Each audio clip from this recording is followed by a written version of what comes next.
محطة كهرباء الدبس في شمال غرب كركوك تدخل إلى الخدمة بعد 20 عاما من التلكؤ. حكومة رئيس الوزراء محمد شياع السوداني الذي أشرف على تشغيل المحطة عبر دائرة تلفزيونية نجحت بتدشينها في غضون عام وشهرين من العمل. عندنا وحدة مشتغلة على الغاز والوحدة الثانية مشتغلة على LDO بكامل طاقتها التصميمية.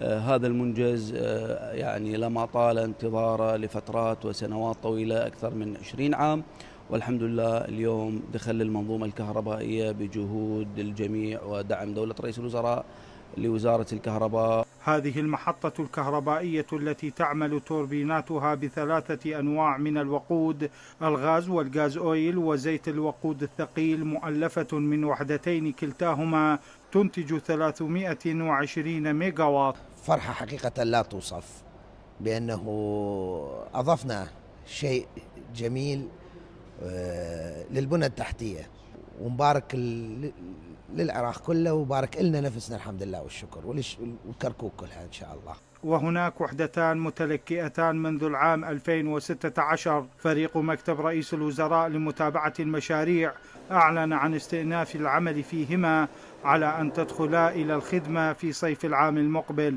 قريبة جدا راح يكون أيضا تشغيل المحطات التوليدية الثانية والثالثة والرابعة في ضمن محطة توليد كهرباء الغازية في الدبس، والحقيقة هذا أيضا جاء بالدعم القوي والمباشر من قبل دولة رئيس الوزراء شخصيا. يعني بعد عقدين من التلكؤ صوت التوربينات يعلو معلنة عن توليد الكهرباء وتدفق تياره في الشبكة الوطنية.